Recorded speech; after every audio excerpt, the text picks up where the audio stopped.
Mommy?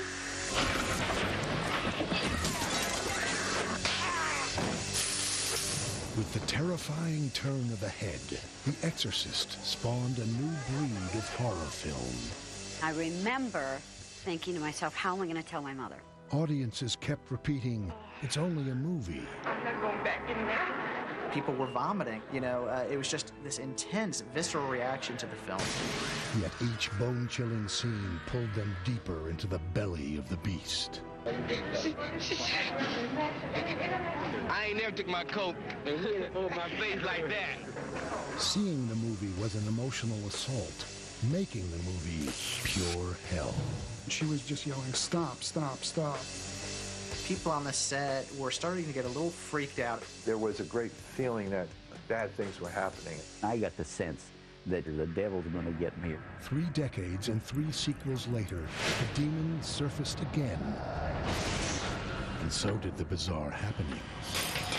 This place, it's cursed. I'm coming from a restaurant, walking across the crosswalk, and a car comes from another stopped car, hits me, almost kills me. Coincidence or the work of the devil? Judge for yourself if you dare. Curse of the Exorcist, the true Hollywood story. The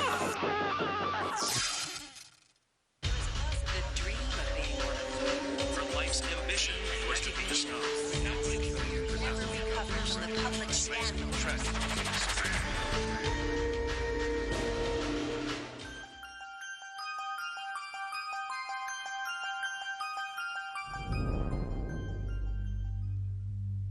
On August 20th, 2004, Exorcist: The Beginning opened in theaters across America.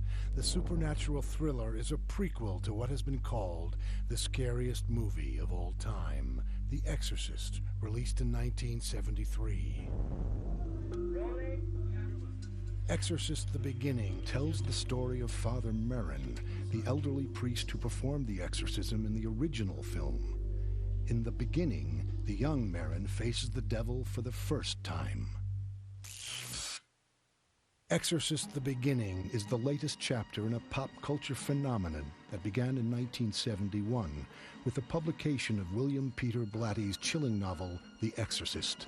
The book, about an innocent girl possessed by a demon, sold more than 13 million copies in the United States alone. It was exciting, and I think it was also comforting in a strange way to a lot of Americans. Here is ultimate good, represented by these heroic priest exorcists that Blatty so graphically portrays in his novel. 2 years later, the screen version of The Exorcist became one of the highest-grossing films of the 70s and one of the most eerily troubled productions in Hollywood history. It was the kind of movie, when the movie was finished, all you wanted to do was leave the movie business and never have anything to do with the movie business again. The Exorcist was no ordinary scarefest. In fact, the movie hit a profound nerve in the national psyche. I can't even describe it. It's so horrible. I didn't set out to scare the hell out of people, as you do with a horror film. I set out to make a film that would make them think about the concept of good and evil. But there was something even more disturbing about The Exorcist. The reason it was a stunner was that Bill Blatty did his homework. Blatty researched it. He based it on a real situation, a historical, factual situation about a boy who was possessed. Flashback 24 years to a winter's day in 1949. The place, Cottage City, Maryland, a quiet community outside Washington, D.C. The victim, a 13-year-old schoolboy whose name was never revealed. The boy's nightmare began gradually with a series of strange, seemingly inexplicable occurrences. The mother and father are out one night, and the grandmother and the boy hear sounds in the walls. It sounds like scratchings in the walls. When the mother and father come home, they tell them, and the father calls in a exterminator, thinking that it's rats in the walls or mice in the walls. Well, there isn't any rat and there isn't any mouse. No one knew it at the time, but the bizarre event known as a possession was taking hold. The 3 stages of diabolical activity are infestation, oppression and possession. The first stage, infestation, is usually the beginning when the demonic start to interact with the physical world in connection with the family. You might get whisperings, you might hear small animals. And then the boy is in bed one night. This is all happening rapidly over a short period of time. And he feels his bed starting to move. This is observed by the mother and father and the grandmother. The parents of the young teenager made an emergency call to their Lutheran minister. According to the pastor's testimony of this, he puts the boy on the floor on a mattress. The mattress moves. It goes and bangs into under the part of the bed. And the next morning, the pastor says, this is beyond me. And he tells the father and mother, this is something Catholics understand. He's got to go to a priest. For people who aren't Catholic, other religious denominations, even no religion at all, by the time they're looking to seek help as far as it being demonic possession, they don't really care who they're going to get their help from. They just want it. The family took their minister's advice and contacted a Catholic priest at St. James Church in nearby Mount Rainier, Maryland. The priest took the report very seriously. The priest then checks the boy into Georgetown University Hospital and confides in some people in the hospital as to what he's going to do. And he starts the exorcism. There are stories about what happens next. The boy, although he's strapped down, manages to reach under the bed, break off a piece of the inner spring, and slash the priest's arm. The priest screams. He has a cut on his arm that goes up to his elbow, and he ends the exorcism. The boy's family became desperate. They wound up relocating from the Washington, D.C. area to St. Louis, and at St. Louis University, they were able to make contact with a Jesuit. His superiors sent him to the Archbishop of St. Louis, who is very reluctant to engage in exorcism. But he does, with reluctance, okay the exorcism. It's very simple. It's just a series of prayers, at that time said in Latin, and it's repetitious.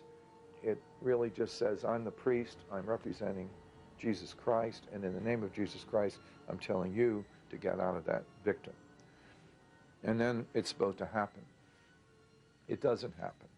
There were apparently horrific demonic fireworks, terrific demonic grotesquerie, howlings from beyond the grave, carvings on the boy's flesh, spinning heads, terrible, terrible, disturbing, frightening, grotesque phenomena. All of this stuff was faithfully recorded in a diary that these Jesuit priest exorcists took. And this goes on for a total of about 6 weeks. On Easter itself, the boy is more violent than he had been in a long time. The third stage, actually, possession, is self-explanatory. The demon has, in fact, broken down the person's will sufficiently to possess that person's body. With no hope in sight, the boy's parents almost gave up. On the Monday after Easter, there is the sound of an explosion. Everyone says it sounded like a gunshot. And everyone who hears it senses that it has to do with the boy in the room. And when they go into the room, the boy is sitting up in bed, a big smile on his face, and he says, it's gone. And it was all over. Not for long. A local journalist caught wind of the strange incident and wrote it up in the Washington Star. He broke the story in the evening paper, and then the Washington Post said, well, we've got to have a story too, and they went after it, and it was a larger story. In 1949, Peter Blatty was an undergraduate at Georgetown University in Washington. He starts to think, wow, this is something I'm going to clip out and keep for a while. It was a sensational story. Blatty filed the article away and continued his studies. In 1951, he joined the Air Force. Soon after that, Blatty started to write, but he specialized in laughs, not screams. He'd been a very well-known writer in the film business. I'm not sure whether this was his first novel or not, but yeah, he was an important writer at that time. Blatty made a good living cranking out comedies like the Pink Panther classic A Shot in the Dark. But by 1967, audiences grew tired of slapstick. Comedy had fallen into decline in the motion picture business.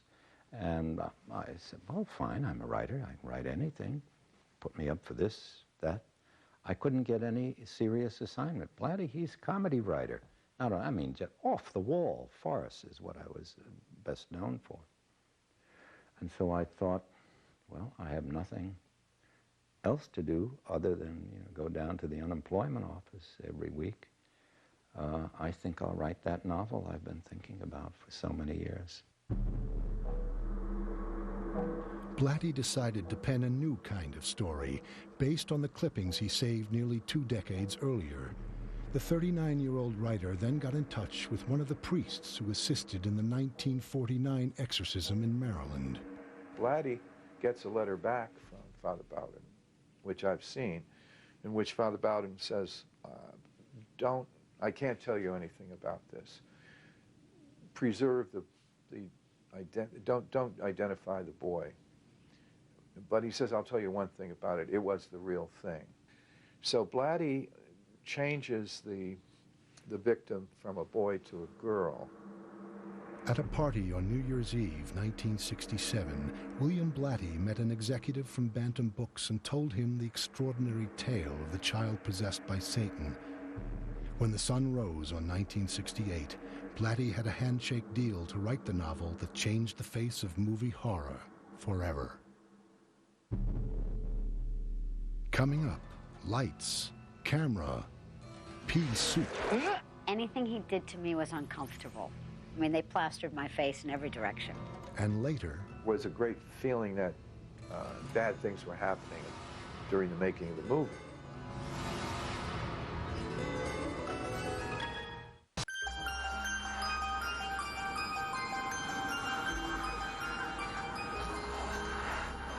In 1949, a real-life exorcism made headlines in a small Maryland town. 20 years later, writer William Peter Blatty cut a deal to document the bizarre incident in a chilling book. In 1971, The Exorcist was published, but sales were slow. Then, Blatty appeared as a last-minute guest on The Dick Cavett Show. Within a week, The Exorcist hit the bestseller list and stayed there for 55 weeks. Here comes Blatty with his book, seemingly out of the blue, and he was bringing us to a more medieval kind of reality, and he was saying, look, there is supernatural evil, there is diabolical evil, it's afoot in the land. The Exorcist became a national sensation, and execs at Warner Brothers quickly snatched up the film rights. Blatty made certain he was on board to do more than just write the script. William Peter Blatty was a really clever guy. When it came time to do the film, he made sure that he would be the producer and therefore be able to exert some level of control over the production. Well, it's very unusual for a screenwriter to, to get, free donuts and coffee, much less come aboard as a producer. But Blatty had written the book, and so he had a little bit more leverage. While Blatty revamped his novel for the big screen, studio execs searched for the right director. Stanley Kubrick, Arthur Penn, and Peter Bogdanovich all dismissed the assignment as run-of-the-mill horror schlock. Finally, William Friedkin, the Oscar-winning director of The French Connection, said yes. Bill Blatty, who I had known socially for a number of years, sent me his novel. I opened the book.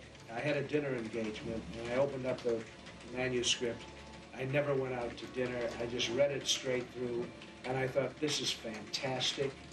And I called him and told him, and he said, would you like to make a movie out of it? And I said, absolutely. In the spring of 1972, Friedkin and Blatty started hunting for the perfect cast. Max von Sydow was tapped for the crucial role of Father Merrin. The respected Swedish actor was only 42 years old, but Friedkin and Blatty felt he had the right combination of dignity and fire to bring the elderly priest to life. To play the mother of the possessed child, the studio wanted an A-list actress. Specifically, they wanted for that role either Anne Bancroft, who was a major star then, Jane Fonda also, or Audrey Hepburn. But Bancroft and Hepburn were not available. And then it was offered to Jane Fonda, who read it and whose response was, and remember now, this was the early 70s, Jane Fonda said, "Why would I want to appear in a piece of capitalist horse like this?" 39-year-old Ellen Burstyn had a very different reaction to the script. Burstyn was fresh off an Oscar nomination for her performance in The Last Picture Show, and that honor got Friedkin's attention. Burstyn got the job. A short time later, Friedkin caught a performance of That Championship Season, a stage drama written by 33-year-old Jason Miller. Miller also starred in the play, and though he'd never acted in front of a camera, Friedkin liked Jason's intensity. Miller was cast in the part of the younger priest, Father Karras. Only one major role remained, Regan McNeil, the young girl possessed by the devil. But finding an actress who could portray both innocence and evil was tough. Juliet Taylor, the casting director, had winnowed through hundreds of New York City school children. We were not looking for an actress. We did not want a Hollywood child. We wanted a real child. Then, a 12-year-old film and TV veteran named Linda Blair showed up. I read originally for the casting director, and the dialogue for a child was extreme. And I remember thinking to myself, how am I going to tell my mother? So I didn't.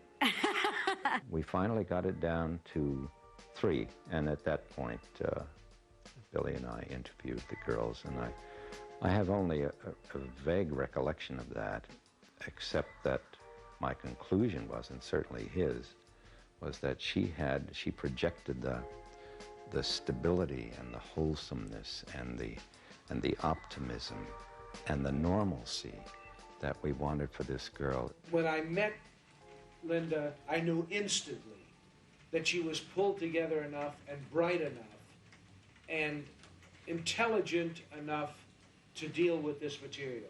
I didn't grow up Catholic. I didn't know about the devil. That's the safety net for why I was chosen to do the character, I think, because it was nothing ever than a monster for me. With the cast in place, Friedkin focused on the supernatural special effects needed to transform a young girl into a demon. I come in for a conference, and he shows, the first thing he does practically is show me a picture of Linda Blair. And here's this cute little 12-year-old girl with a chubby face and everything. And I have already learned what the basic story is. And I think, oh my God, what am I going to do with this? How can I change this into a believable little monster? Special effects whiz Marcel Vercouter believed the exorcism scenes needed to be frightening and brutal. Billy, I said, I'm going to be the devil, right? That's who I am. I'm the unseen devil. And I said, I wouldn't do that. I said, I'd pick that little gal up and just thrash her, you know. And really? And I said, well, you know, why fool around? And he says, okay, whatever you want to put in there in that bedroom scene, you got it. And I says, okay, thank you. So that's the way we went to New York. Vercouter and Dick Smith flew to Manhattan for makeup and special effects tests. This was 3 months before filming was to start. So I immediately started designing several makeups to test. And the first one I did was pretty extreme. It wasn't like the first test. We said, that's it, move on. We'd shoot a test, look at it, and say, that doesn't work, and for this reason, yada, yada, yada. And so Dick would go back to the drawing board, and he'd come up with something new. I had found that covering up her brows, building them just a slight bit, but removing the eyebrows, and this gave her more of a skeletal look, and it was more foreboding. And yet it looked very subtle because it looked totally natural. When I was first introduced to Dick Smith, of course, I had no idea who this man was, nor did I care. Anything he did to me was uncomfortable. I mean, they plastered my face in every direction. First, it was almost a full mask, and Billy Friedkin said, no, I have to be able to know that it's her. Dick made these tiny pieces that just covered different parts of my face.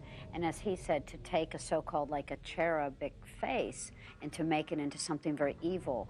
Smith and Vercouter collaborated to create the infamous Linda Blair dummy, which made the impossible seem plausible. He did his thing and I did my thing, and they both came together. 12-year-old Linda Blair required more than just a stunt dummy, however. Friedkin enlisted 21-year-old actress Eileen Dietz to double for Blair in some of the more graphic and physically challenging exorcism scenes. And this was on a principal contract, and they specifically spoke to me at that time about just shooting the, as we called it, the abuse of the cross sequence, the masturbation sequence. Dietz threw herself into the role of the possessed girl. First of all, they were testing me to see if I could do it, and then they were testing special effects. I just kind of remember going into this outer world, and it's like, Mommy, Mommy, please, please, you sow, you pig, you sow. You know, which is actually isn't in the movie. You never see the two of them. But I had a ball. Finally, in July 1972, The Exorcist was ready to roll with a modest $5 million budget and an impossible 85-day production schedule. We knew going in that it was going to go longer than scheduled and be more expensive than scheduled. It was an unspoken word, but we knew it. Everybody knew it. Coming up, coincidence or curse? And then he hits and he goes all the way to the bottom. And every time he turned over, the blood came out.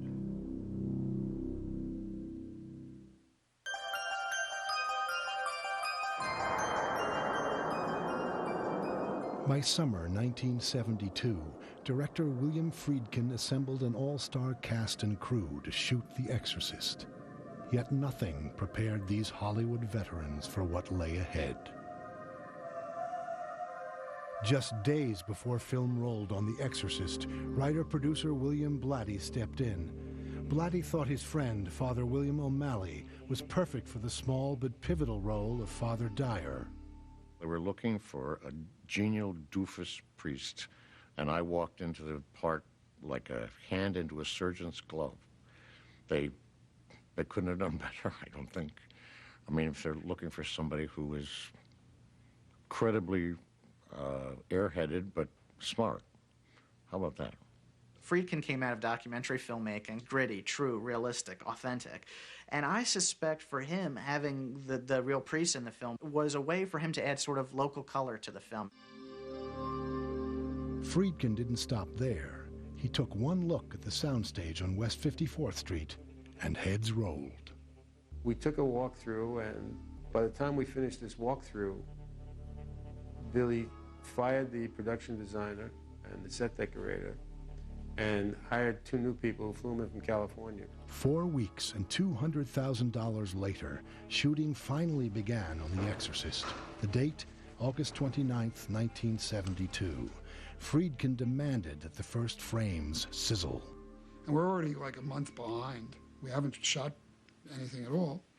The first shot, we're going to see an egg break next to some bacon. And the camera's going to pull back, start the shot, egg breaks. The bacon is not straight on the griddle. And Billy says, I want straight bacon. I don't want the bacon to curve. The prop man goes out in the neighborhood to find bacon without preservatives and bring it back so that they can have the bacon. I don't know how many hours it took for that to occur, but... And that was the beginning of the making of the movie. The beginning of The Exorcist curse wasn't far behind. In early September, actor Jason Miller took his 3 children to a local beach, but their day of fun quickly turned tragic when Miller's 5-year-old son, Jordan, was hit by a motorcycle. The boy's legs were crushed. Jordan was admitted to a local hospital in critical condition. Meanwhile, production on The Exorcist continued. A few days after the accident, director William Friedkin called an impromptu meeting between Miller and Father O'Malley to discuss some heavy scenes.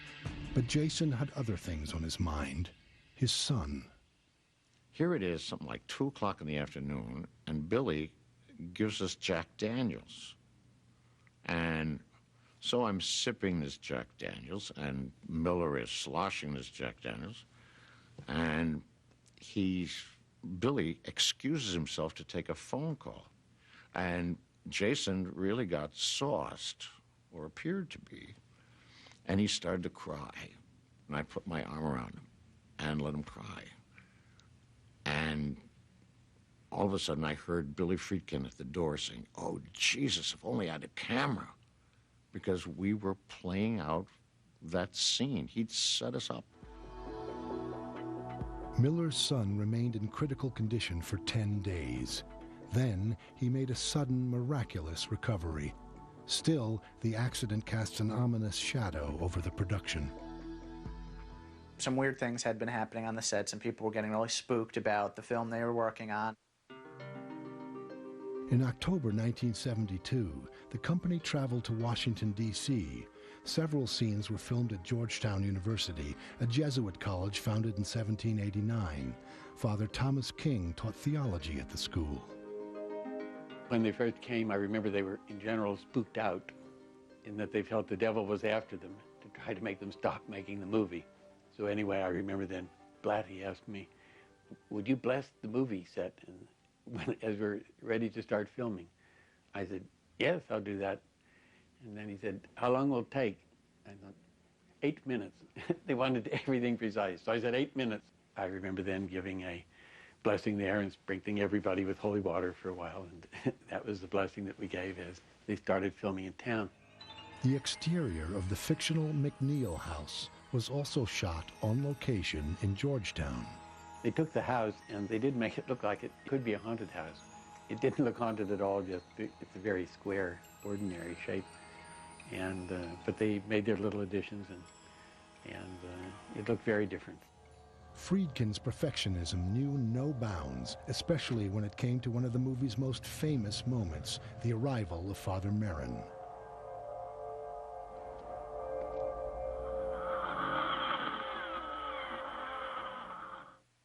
I got it all lit up and said we were ready, and Billy came to the set and he looked up at the window and he said, "You can't have the shade open. You got to have the shade closed on the window." And I said, "How can I close the shade and see a shaft of light coming out of it?" And he basically said, "That's your problem. You work it out. But this is what I want." The cast and the rest of the crew went home for the night, leaving Roisman and his team to come up with a solution. We actually took the sash of the window with the window frame and moved it back a few feet away from the window and put it on a separate platform, and then took an arc light and put it on another platform alongside of it and shone that through the open window frame now. It took some creative thinking, but it worked great. Mrs. McNeil. Yes. I'm Father Merrin. Thank you. The scene where Father Merrin arrives happened to be Max von Sydow's first day of work. Is Father Karras here? Yes. Father? He's here already. Father Karras. It's an honor to meet you, Father.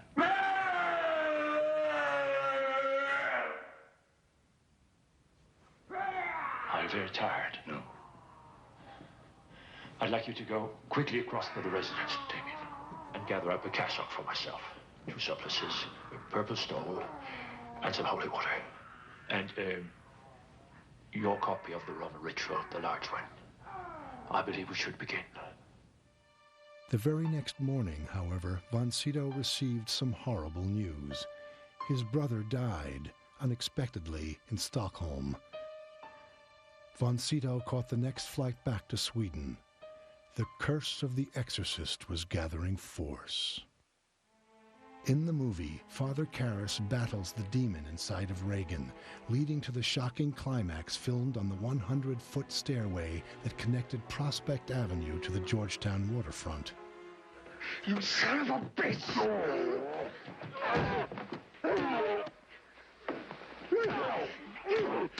Take me!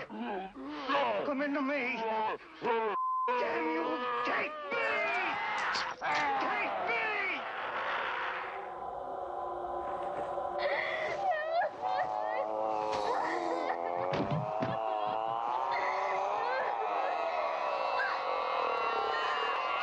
For the dangerous scene in which Father Karras plunges to his death, Marcel Vercouter rigged the stuntman with special care. I took a big plastic bag. I taped it to his back, and I filled the whole thing with blood, fake blood, the whole bag, and lined 90-some steps with half-inch foam rubber. And then he took a run, and then they had the shot where he's in midair, and then he hits and he goes all the way to the bottom.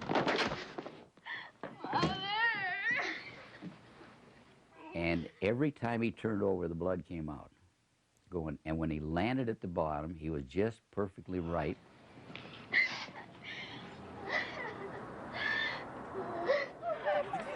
Still, Friedkin wanted more. The scene continued at the bottom of the steps, where Father Dyer gives Father Karras the last rites. Do you want to make a confession? And we stop and go into the camper and drink Irish coffee. And so here I am talking to this guy I've just given the last rites 5 times and drinking Irish coffee with him, which is an unusual situation. After about an hour, we go back out and we do the whole thing again with the camera over there. Are you sorry for having offended God? For all the sins of your past life? So finally, Billy comes over to me. He says, Bill, he says, you're just doing it by the numbers. I said, Billy, I've just given my best friend the last rites 15 times in one night, and it's now 2:30 in the morning. He says, I understand. So he said, do you trust me? Well, you always trust somebody until they ask you. I said, Billy, I trust you. Wham! Right across the face. And he backed out of the shot, and I went in there, and if you look at the scene, or it's actually printed, my hand is going like that. And that's not me. That was the adrenaline caused by that devil Friedkin. He'd do anything to get a shot. How many partners did you? Exactly.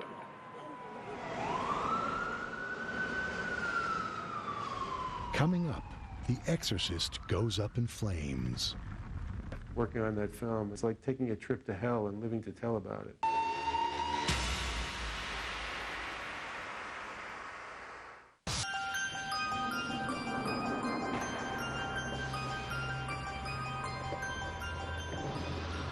By winter 1972, location shooting of The Exorcist wrapped in Georgetown, but production was way behind schedule. Back at the soundstage in New York City, cast and crew prepared for the film's most crucial scenes, including the terrifying exorcism. Shortly before Christmas 1972, the Vatican newspaper published a special section devoted exclusively to the devil. In the piece, Pope Paul VI reaffirmed Satan's presence on earth. Director William Friedkin tried to charm the devil out of his increasingly anxious team. There were all of these things going on where people on the set were starting to get a little freaked out about the film, and it was beginning to interfere, with the work process, with the production. By January 1973, the atmosphere on the New York soundstage grew even more tense. There was a great feeling that bad things were happening during the making of the movie. Even I got the sense that, I'm fooling around with something here. The Lord's going to get me, or the devil's going to get me, or something like that. It was a lot of head stuff that you put in your own mind. Vercouter's fear quickly became reality. Actor Jack McGowan played movie director Burke Dennings in the film. His character dies after a violent encounter with a possessed Reagan. Just 2 weeks after McGowan finished his scenes, he met his own untimely death from influenza. He was only 54 years old. Who knows if the production was cursed in any way? Certainly a hell of a lot of things happened. Then, according to several members of the cast and crew, a terrible blaze incinerated one of the sets. The Curse of the Exorcist, you couldn't ask for a movie that could generate more rumors.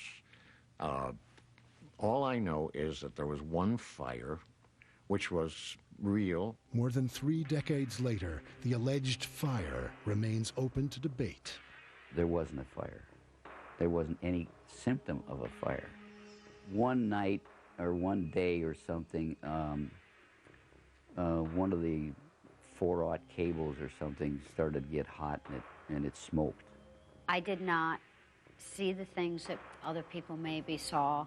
The fact that we had an electrical short that caused the set to burn down is not uncommon when you work for a very long period of time, in this case, a year on a set. I never saw any fire myself. One thing is certain. There were no flames in the film's most chilling scenes, the possession of Regan MacNeil. The quest for realism just went to unbelievable levels on The Exorcist. The final portion of the film was set in Regan's bedroom, and Friedkin wanted it to be this unearthly chill in the room, and he wanted to see the actor's breath as they spoke. Now, today, you could do that with computer-generated effects. You couldn't do that then. Billy said, I want to see some breath. Okay. And so I built a cocoon around the whole bedroom, 40 feet square, 20 feet high. The walls were about 1.5 feet thick with insulation. I brought in a refrigeration unit and cranked that thing up at night, and we had it down to 10 below zero. And it was cold. We would do the rehearsal, do the lighting, and then turn the air conditioners back on, and everybody would step out until the room cooled down again.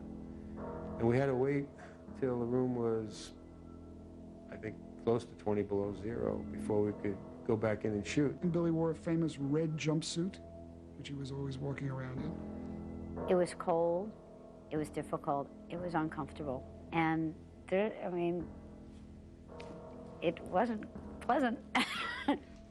Look down in pity! You killed your mother! Your servant! You left her alone to die! Shut up! I'll never forgive you! Shut up! Despite the extreme demands on camera, Friedkin made sure his young star enjoyed a regular life off camera, as much as possible anyway. Warner Brothers rented a very, very beautiful hotel suite overlooking Central Park, and we had our own kitchen and everything. And then on the weekends, my mother made sure that I had, fun times. And so I'd go riding, I would still see my girlfriends from school, could have some sleepovers. So I still had a normal life on the weekends. But during the week, it was heavy work. Heavy and often dangerous. Blair was yanked violently from one contorted position into another to simulate levitation and other acts of possession. I made a steel harness, plate, like in the back, and it was all covered with leather, and it was nice and soft, and I strapped her into it. So underneath the bed, here's the hinge. So if she was just laying there, I wanted to pick her up, I just picked her up. She just straight up. So I could do this, and then bang, it'd send her back down again. And the lacing came loose on the sides to keep me in, and it started pounding against my lower spine. And she was just yelling, stop, stop, stop. And then finally it was another thing like that when she said, enough is enough, that's when the cameras roll. That's how you get the look on the face. Basically, they fractured my lower back. But, yeah, so the screaming and yelling is real. And I paid for it the rest of my life, but at the time, I wasn't the type that said, send me to the emergency room. My mother wasn't the type to sue, and we didn't do any of that. And who would know that years later, that I was going to pay for that? She never, ever complained about anything. Never. And no matter how hard I thrashed her, I'd say, Linda, you okay, and she says, okay. Yeah, Linda was a trooper. She was amazing. And she was still a 13, 14-year-old girl at the time, and full of energy, and between takes, she'd be a little girl, and then all of a sudden, Billy would say, roll, and she'd go right into the character. She was pretty amazing. So was Regan's mother, who also endured the freezing temperatures and some hair-raising stunts. Nobody was immune from the Friedkin style. Ellen Burstyn, a well-established actress, in one scene was rigged with a harness, and she had to be pushed back against the wall, pulled back, really, with the harness. She said, I could really be injured. I'm not so sure about this. And Billy, He looked at me and he said, you know, give me the eye. And I give him the eye back, and he said... And when she turned to go back to the scene, he said to the special effects guy, let's really give it to her this time. So when I took her back the next time, she didn't hit the floor until she got almost to the wall, and hit the wall and bang up against the wall. If you watch the film, that's real agony on Ellen Burstyn's face. She goes flying back to the ground. She's in real pain, and the camera even pans down to her to catch her expression of pain. Billy was tickled to death because he got a shot, and Ellen was going to shoot me. Coming up, Friedkin unloads. One day, Billy went absolutely nuts with the guns. And later, the devil could actually manifest itself on Earth by taking over a person's body.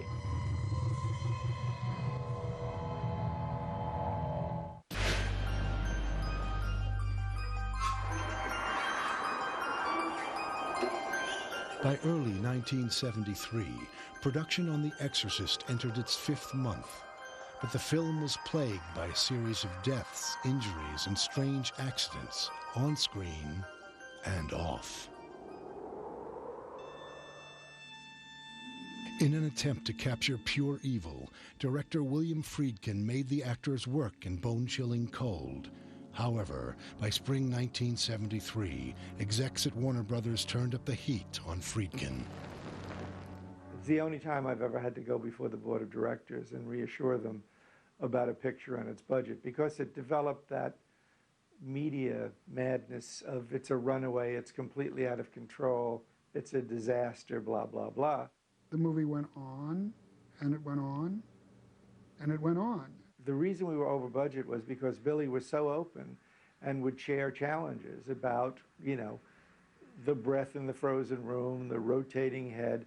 We knew that it couldn't be anything less than perfect in terms of effects, because then the whole thing would blow up in smoke. In fact, Friedkin pushed for perfection in every scene, and nerves frayed. The fights were endless. We probably fired every day. No one took it particularly seriously, except for Dick Smith, the makeup artist, who actually did take it seriously. Finally, Friedkin went too far. He ordered Smith to cut Max von Sydow's hair. Smith warned him that a makeup line would show. Friedkin said, "Do it anyway." I'm pretty tired, and I've been working 7 days a week, the whole production. He comes in, and the first thing he sees is the back of the neck, and he sees there's a little line of demarcation there. And he says, "This is terrible," or something or other, or "This is Mickey Mouse," or something like that. I said, I told you that would happen. He says, "Don't raise your voice to me." Well, I couldn't take that. My ego and everything else and my exhaustion just, I said, "That's it, I quit." Dick Smith was reeling. He called a psychiatrist buddy and explained the situation. He said, "You say you've been working 7 days a week for the last 4 months?" He says, "It's very simple, you're having a nervous breakdown." So I said, "Would you put that in writing?" He said, "Sure." So he gave me a letter that Dick's got to get some. I took it in the first thing in the morning, put it on Billy's desk and said, "Billy, I'd like to finish, but I've got to have at least 1 day off a week." "No problem." We're back in business. Still, the hours were long and the surprises kept coming. William Friedkin employed a form of direction on The Exorcist that you might call full body contact. For instance, he had guns placed all over the set in secret, and in the middle of takes, without warning the actors, he would fire off the guns to elicit a real reaction from them, a real fearful, stunned reaction. He would tell me when he was going to do things so that I wouldn't change. Did he shoot guns? Yes. But I knew he was going to shoot them, so maybe because I was in on so much, it wasn't as frightening to me. What it created was such anxiety and a sense for the actors to really, you know, they've just become unnerved, and then they have to give these incredible performances. One day, Billy went absolutely nuts with the guns. He was firing guns with blanks, shotguns, pistols, and so on. I think at Max von Sydow. And in the middle of the shooting, while Billy was firing the guns, someone threw a rubber chicken over the wall of the set into the middle of the shot. And they cut, and Billy came out and was looking for the search for the guilty. But of course, no one would own up to it. And for the crew, it was a moment of great lightness because it was not a light movie. It was a heavy movie. One of the most shocking moments in The Exorcist occurs when Regan suddenly spews green vomit at Father Karras. The wife of special effects artist Marcel Vercouter helped with the infamous pea soup scene. I was just squirting it and using it, and she went through cases of it. Friedkin wanted the bile to shoot directly from Regan's mouth with no camera tricks. What is it? So what I literally did was to take some thin sheets and I would put them over the life mask to form them to fit the face. So there was a thin, flat gap in between them in the middle. So they were basically flattened tubes.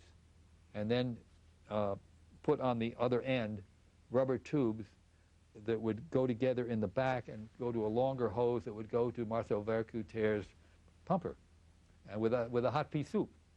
And there was a scene where she's supposed to throw up on his sweater, and the cinematographer got his meter out, and they changed this and they changed that. I'm sitting on the other side of the bed, and I says, my pea soup is getting cold. And I said, if it gets thicker, it's going to be harder to shoot, right? So I raised it up. And I guess I raised it up too much. Anyways, when I hit Jason, I hit him flush in the face. And he had a look on his face, he was going to kill me. And I was behind the bed laughing so hard I couldn't hardly get up. I thought it was the greatest gag in the world to get splattered in the face like that. On film, however, the scene was anything but funny. In fact, it was downright terrifying. Then, more controversy.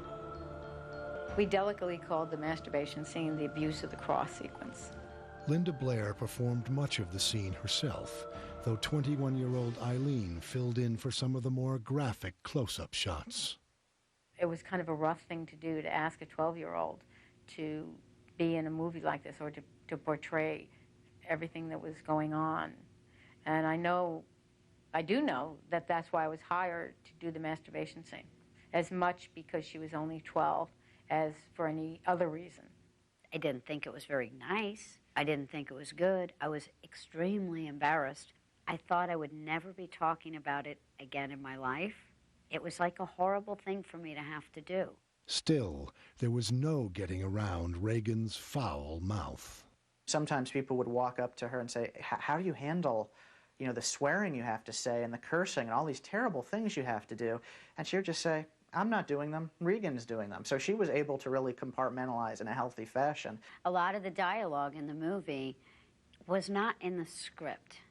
The only people that knew about that was Billy Friedkin, who wrote it the night before, and me, who sat there and looked at this horrific dialogue and said, I can't say that. And he'd say, yeah, you can. And I'd say, no, I can't say that. Because I knew it was wrong, but I didn't know what it meant. To see this adorable, apple-faced little girl, saying these horrible things was quite astonishing. And apparently on his first take in the film, in the bedroom, in Regan's bedroom, Max von Sydow was so taken back he had to stop the scene. Number one, remember, I don't want to say these things anyway. So I'm assuming he's prepared. Well, he wasn't prepared. He did. He yelled, cut. He was appalled, and I don't blame him. And then he and Friedkin went and talked. That wasn't easy for anybody. I didn't want to say it, and people didn't want to hear it.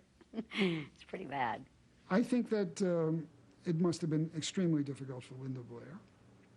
I think that there's a big difference between theoretical behavior on a page, and behavior in reality, and to be subjected to all this stuff has got to have some effect on you. There was a lot of sexual material, regardless of how sophisticated she was. I knew, bottom line was, I was strictly hired help. I had to do what I was told to do because that's how I'd been programmed since I was 5 years old. Coming up, Satan's roar.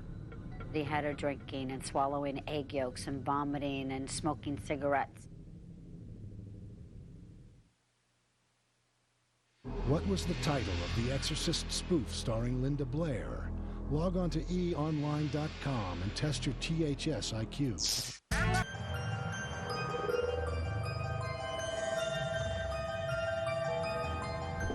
By May 1973, The Exorcist was in the can, almost. Cast and crew completed the harrowing exorcism sequence, including the abuse of the cross scene. After 224 days of principal photography, director William Friedkin insisted that the film's elaborate prologue be shot on location in Iraq, exactly as written by William Peter Blatty in his novel. Iraq, oh boy. I can tell you stories about Iraq. How much film have you got? The Mideast scenes were originally scheduled to be shot first, but delays in obtaining permits and visas killed that plan, pushing production into the blistering heat of the Iraqi summer.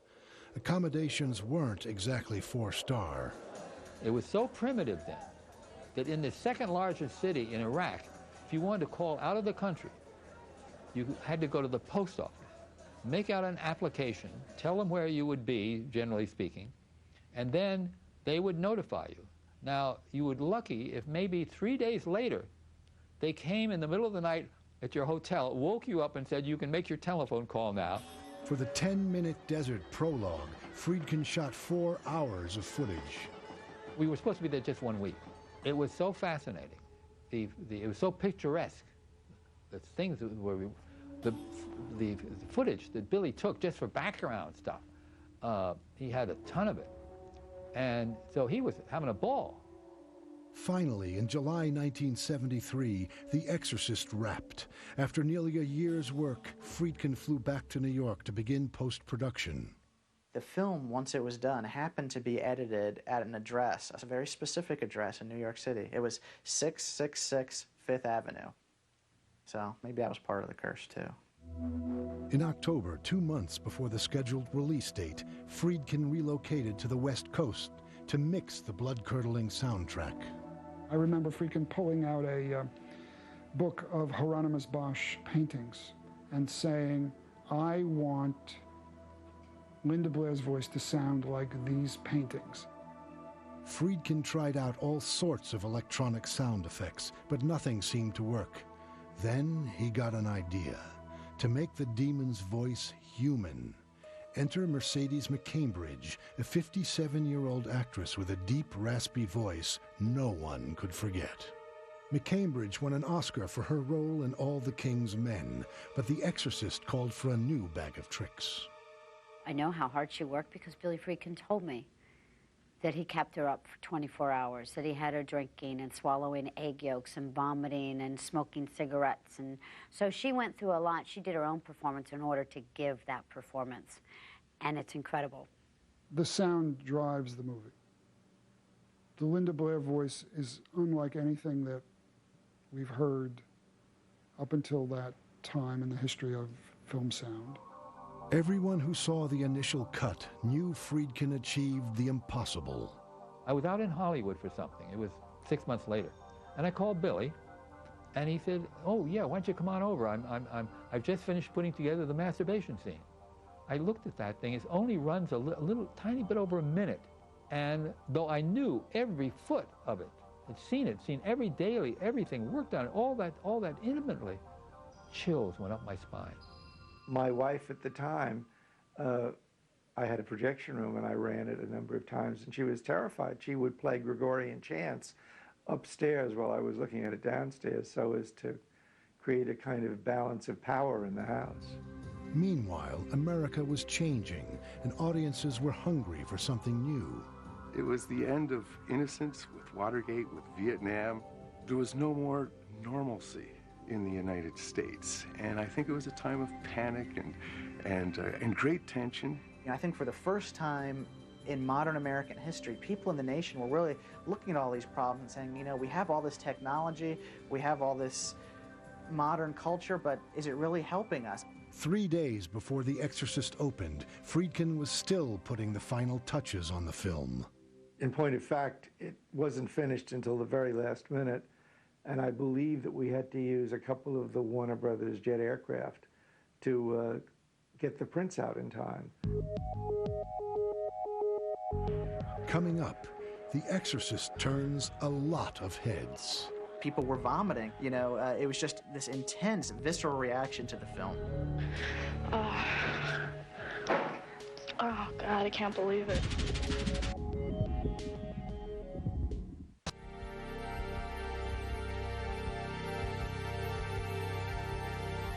After 11 grueling months of production in Georgetown, New York, and Iraq, The Exorcist was finally unleashed on an unsuspecting public.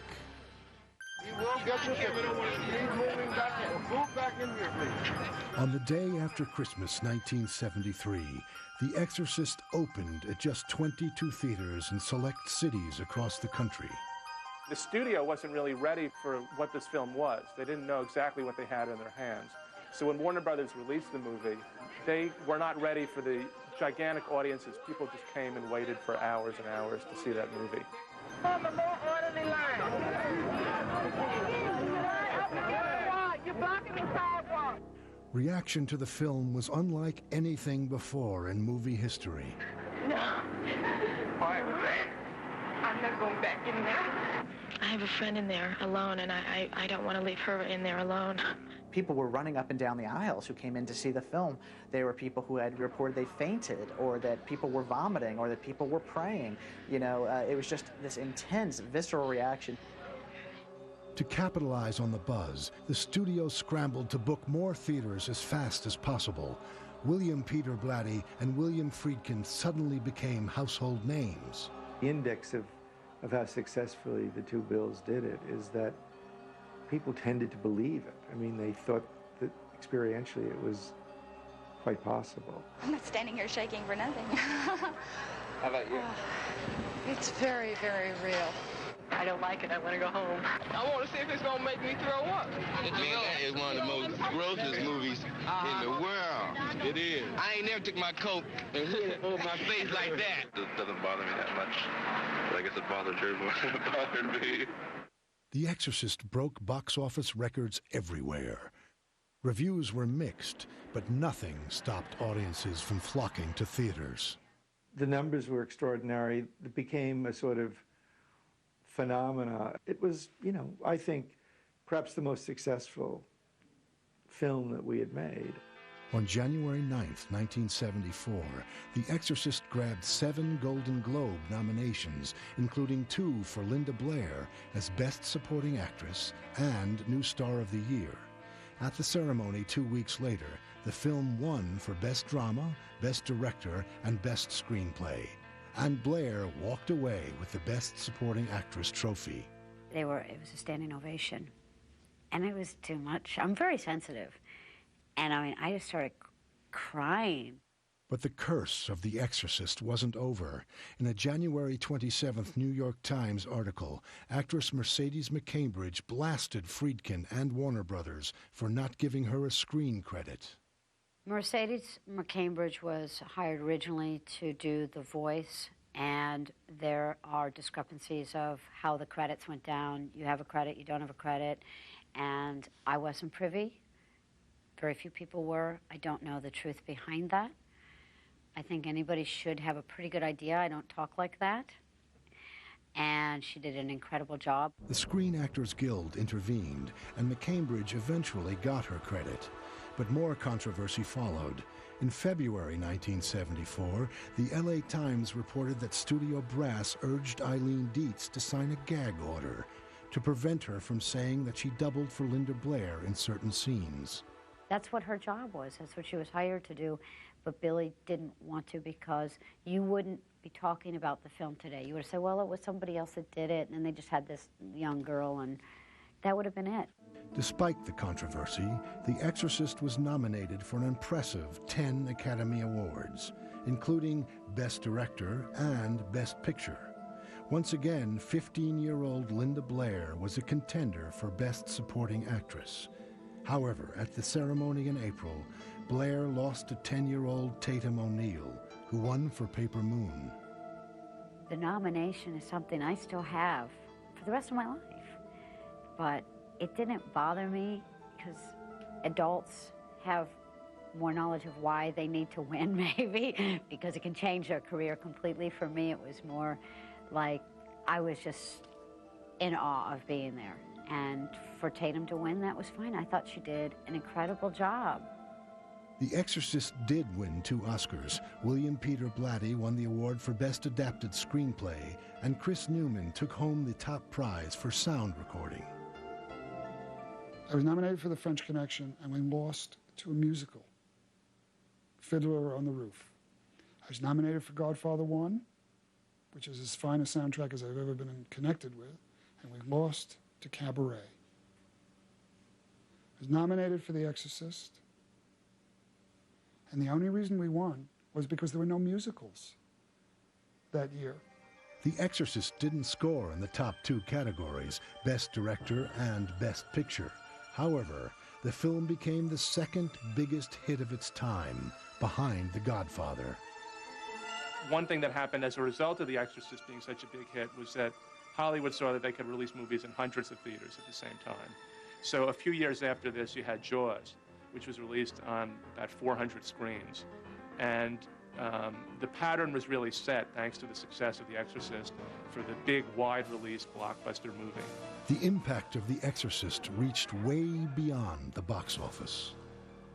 Exorcism was generally regarded as a thing of the past, as a sort of medieval hangover, and people clearly were not missing it. After the movie, there was an explosion of interest in exorcism across the land, and there's no question in my mind that the movie had a great deal to do with this. Coming up, Playing with Fire. I do believe there's a different curse of The Exorcist. This curse involves any director attempting to make a sequel to The Exorcist. They're all doomed.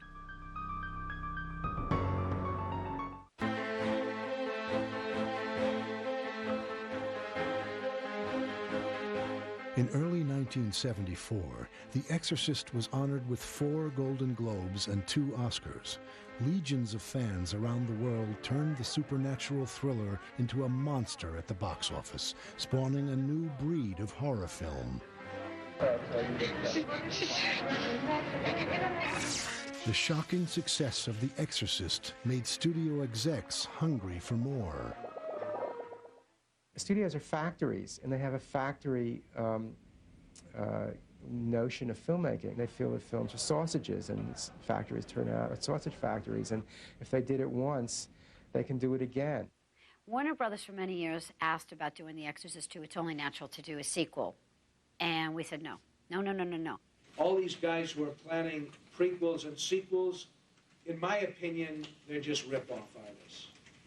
I would no more direct a sequel of The Exorcist than I would, jump off the roof of this building. Nor have I any interest in seeing one. William Peter Blatty, at the time, I believe, said he didn't really have an idea for a sequel. And Blatty retained all rights to The Exorcist. However, he granted Warner Brothers a one-time option to produce a sequel without his involvement. In 1975, the studio forged ahead with The Exorcist II, The Heretic. Max von Sydow returned as Father Merrin, and several heavy hitters joined the mix. 16-year-old Linda Blair agreed to reprise her role as Regan McNeil. They finally presented a screenplay that was so amazing, and you would be foolish to say no. They presented me Richard Burton, James Earl Jones, and John Boorman. How could you miss? And for me, just working with Richard Burton, woo! Finally, on May 24, 1976, shooting began on The Exorcist II, The Heretic, with John Boorman directing. But the movie seemed snake-bit.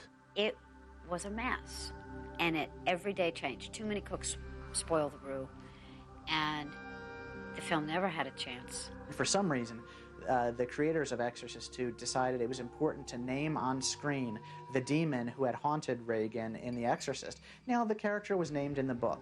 Fine. It was a Mesopotamian mythological god named Pazuzu. Pazuzu looks fine on a page. If you have a theatrical actor like Richard Burton, who played Father Lamont in the film, constantly saying Pazuzu, it becomes funny. I mean, he says, Kakumo can help me find Pazuzu, and Pazuzu, spirit of the air and darkness, lead me to Kakumo. You just can't keep saying Pazuzu and Kakumo in a horror film and expect it to be taken seriously.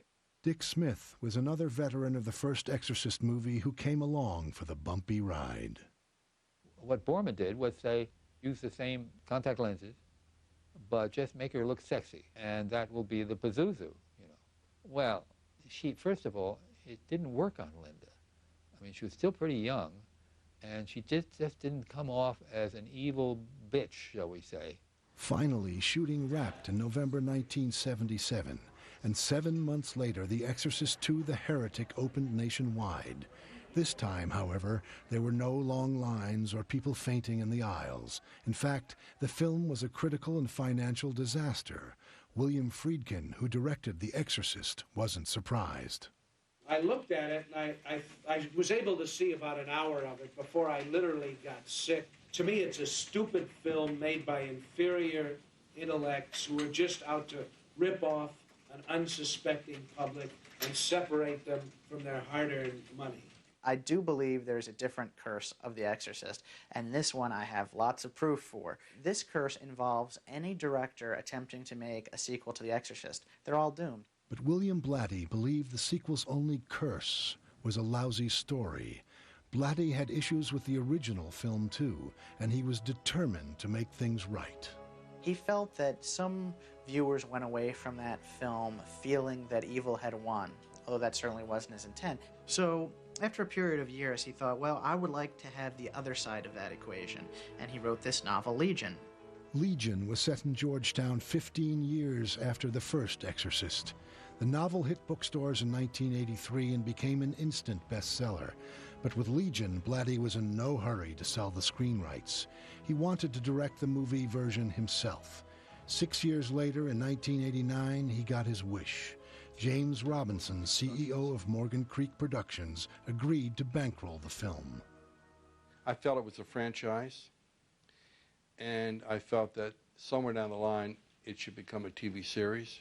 And then if that worked, then we do another sequel or prequel, whatever.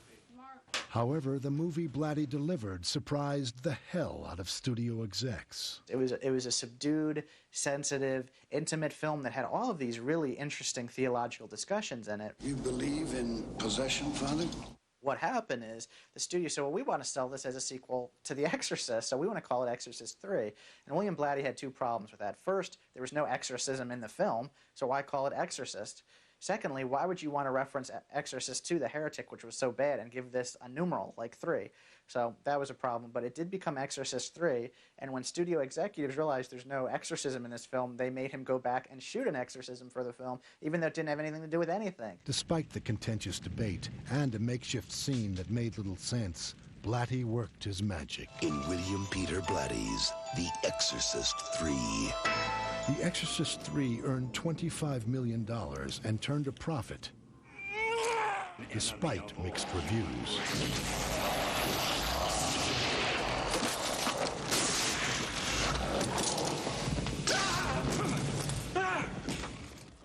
It was faithful enough to The Exorcist to make people remember The Exorcist fondly, yet it was original enough and interesting enough to have its own life force, to have its own intelligence to it. I think it was a good and underrated film, and way better than Exorcist II: The Heretic. No Pazuzu in this one. Coming up, one movie, 3 directors. Toward the end of the shoot, I started getting a feeling that there was something amiss.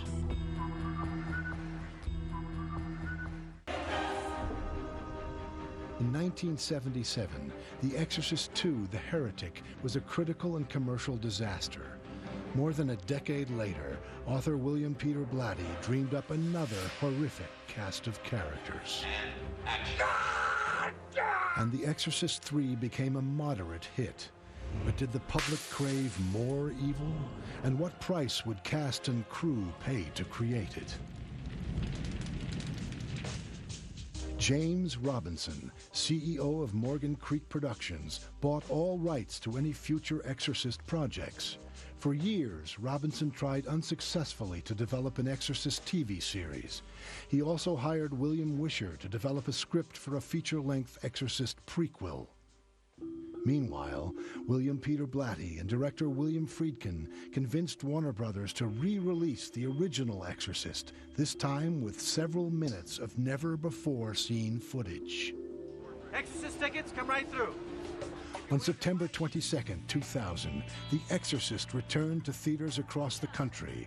The film terrified a whole new generation of moviegoers and grossed another $100 million.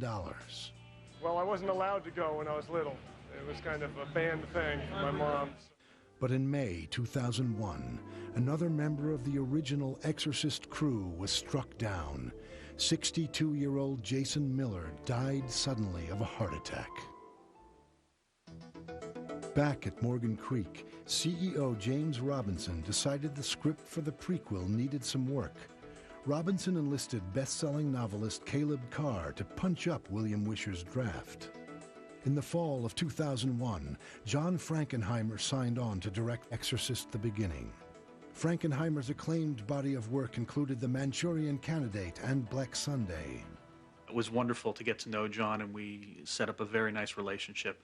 We actually were scouting in Spain, France, all over the United Kingdom, looking for something to double for Africa, which was a crucial part of the script. The entire second and third act take place in British East Africa. It was quite an experience going, as John was one of the icons of directing the American cinema. Several A-list actors were up for the lead role of Father Merrin, the worldly priest summoned to battle the demon in the original film. 50-year-old Liam Neeson got the job. With a legendary director and a charismatic star, Exorcist: The Beginning looked like a surefire hit. Then, in July 2002, things started to go wrong. It could have been a month, I'm not sure now, 6 weeks before principal photography was to begin, and John had an operation, something on his back or neck. But a short time later, Frankenheimer suffered a massive stroke. He died on July 6, 2002, at age 72. The director's unexpected death was a terrible blow to Hollywood and the production team. The fact that he passed away, a lot of people were wondering what was going to happen. They soon found out. With Frankenheimer gone, Liam Neeson quit the project. Paul Schrader was brought in to direct. Schrader's resume included American Gigolo and Cat People. I liked the script quite a bit. They had location scouted. They had a cinematographer, Victorio Storaro. So it was a case of sort of slipping into a preset mold. Schrader hired Swedish actor Stellan Skarsgård to replace Neeson as Father Merrin. On November 11, 2002, shooting began on location in the Moroccan desert, where the priest encounters Satan for the first time. Right away, strange things began happening off camera. Whereas when we were in Morocco, in Marrakesh, in the production office, the fax machine turned itself on one day. It started printing out sixes, just constant line after line after line of sixes. And the people in the office were genuinely freaked by that. 3 months later, director Paul Schrader felt very uneasy himself, but for a very different reason. We shot, I think, 5-6 weeks in Morocco, the same amount of time on stage in Rome. Toward the end of the shoot, I started getting a feeling that there was something amiss, because I was getting more and more comments about it not being scary enough. You know, we were so deep into it that at that point, the mold had been cut, you know. It was very, very hard to change. Coming up. And a car comes from another stopped car, hits me, almost kills me.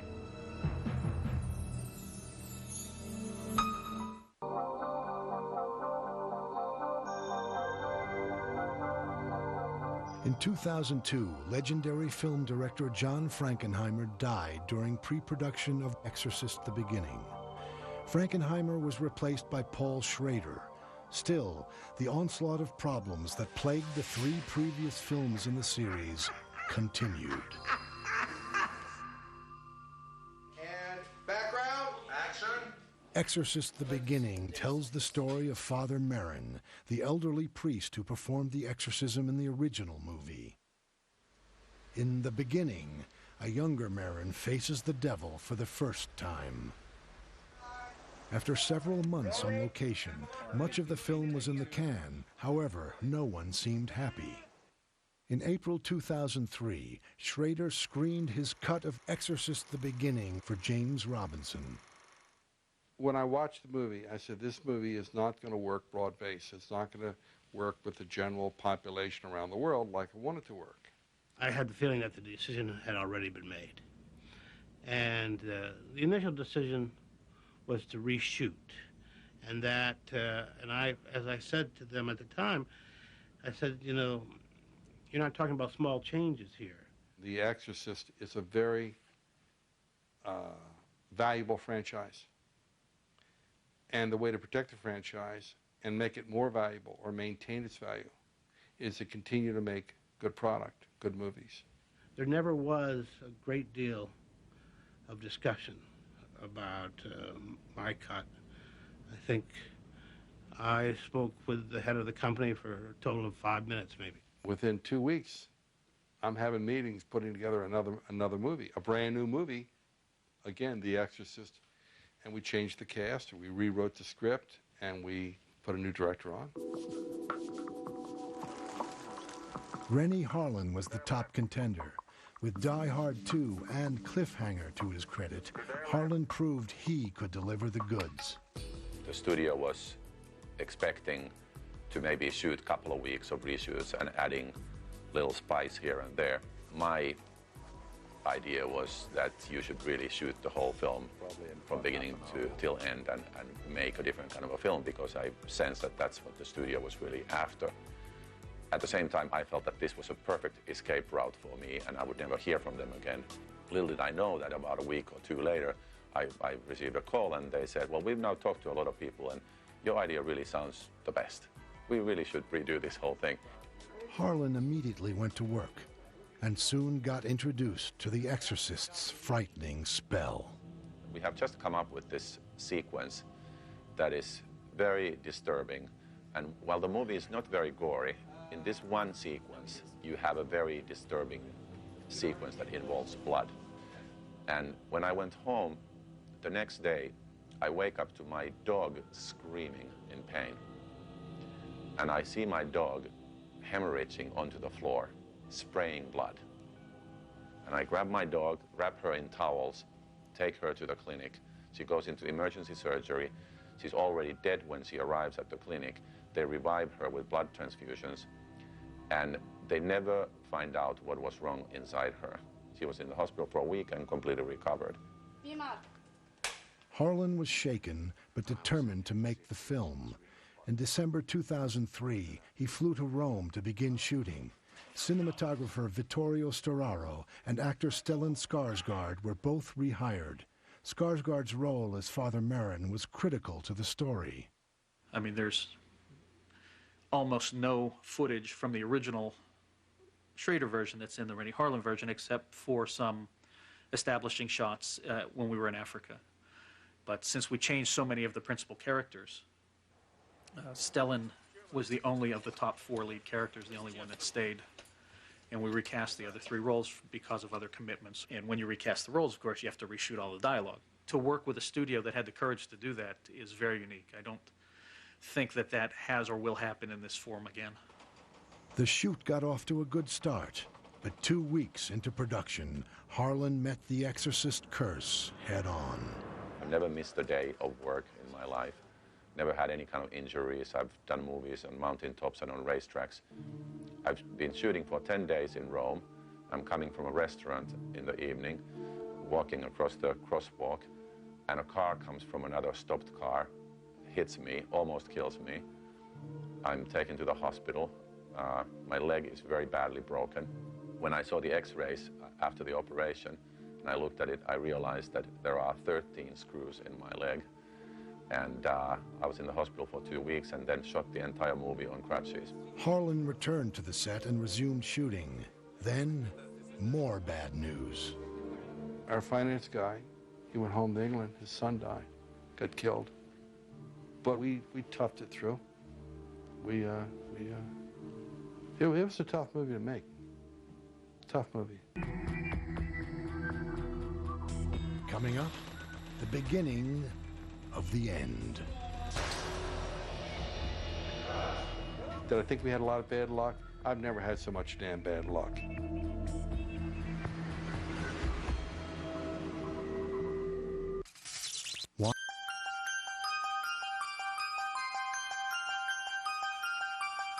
By spring 2004, more than 30 years after The Exorcist turned a lot of heads, the troubled prequel neared completion.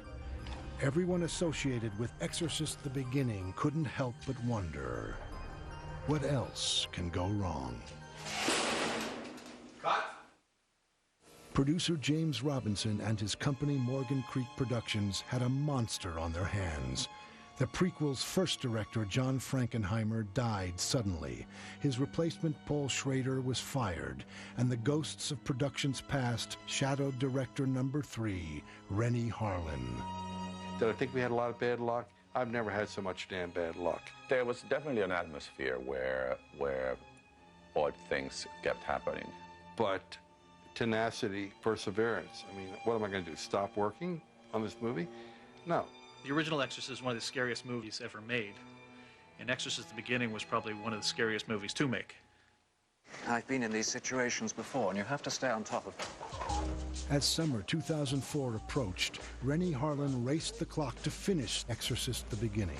This is definitely the fastest film I've ever made. And in about 5 weeks' time, we wrote the script, prepared the movie. We were shooting before Christmas. We finished in February. The second movie is going to run us somewhere between 50 and 60% more, all in, than the first movie, which was not cheap either. And the one I did, I think they pulled the plug on it at about $35 million, and I think that the theatrical version will be north of 50. Total production costs close to $90 million. The tab for marketing and distribution pushed that number even higher. Now, why are we doing that? Because I feel that I don't want to cheat the movie. Hey, Mark! In fact, Robinson had 2 films, and in an unprecedented move, he decided to release both versions of Exorcist the Beginning. One from director Paul Schrader, the other directed by Rennie Harlin. So, well, we can take this, the Paul Schrader version, go DVD, and also go cable, and also go network, and also go syndication. So all is not, or nor was all lost. To be honest, I think it's a financial decision. DVDs now drive film revenues. You do have 2 standalone movies, same title, same premise, same lead actor, same cinematographer, with completely different sensibilities and different stories. I'm sure there'll be people who will really appreciate the version Paul Schrader did, and hopefully there'll be people who appreciate the version we have done. To be able to look at those side by side and see how you approach storytelling from 2 different points of view, I think would be invaluable. In August 2004, Rennie Harlin's version, The Exorcist the Beginning, debuted on almost 3,000 screens. Critics roundly panned the film, and box office returns were modest. Paul Schrader's version, Dominion, prequel to The Exorcist, premiered 9 months later in limited release, just 110 screens. And while critics were kinder to Schrader, nothing comes close to the original, the movie many people consider the scariest movie of all time. I think the key to why Exorcist became such a classic 30 years ago is that it was a very unique concept, and a concept that was based on reality. It wasn't a story of a mass murderer with a knife or something that we had seen before. It was rooted in very, very religious reality about the battle of good and evil in this world, and the fact that the devil could actually manifest itself on earth by taking over a person's body. We tried to create situations that were quite different, yet the principle is the same. The demon is on earth, and the demon can get into the mind or minds of people and take them over. Did that same demon weave its diabolical spell on the Exorcist films? That question, it seems, may never be answered. Now, many, many things are known about the film, how we did certain special effects, but there are certain things that we still like to keep slightly secretive so that you look at the film and really appreciate and listen. It is a brilliant, brilliant film. When you expose the devil, and the original movie, The Exorcist, it did expose the devil. He doesn't like that. He'll cause phenomena to take place. I'm not the most religious person, but I do believe that. I believe there's good, and I believe there's evil. And this is going to sound corny, but I really believe this. Nobody can take your soul. You have to voluntarily give it up. Nobody can make you become evil. You've got to embrace it. This movie does send that message. You see it very, very clearly.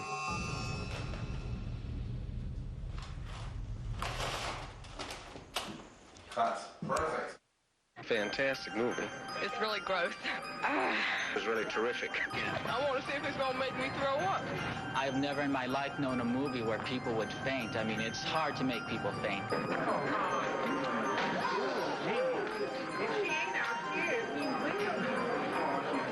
Well, as soon as they faint, I get out the smelling salts. I can like devil coming out of her. It's gross. What is that? Yeah. That is one of the most grossest movies in the world.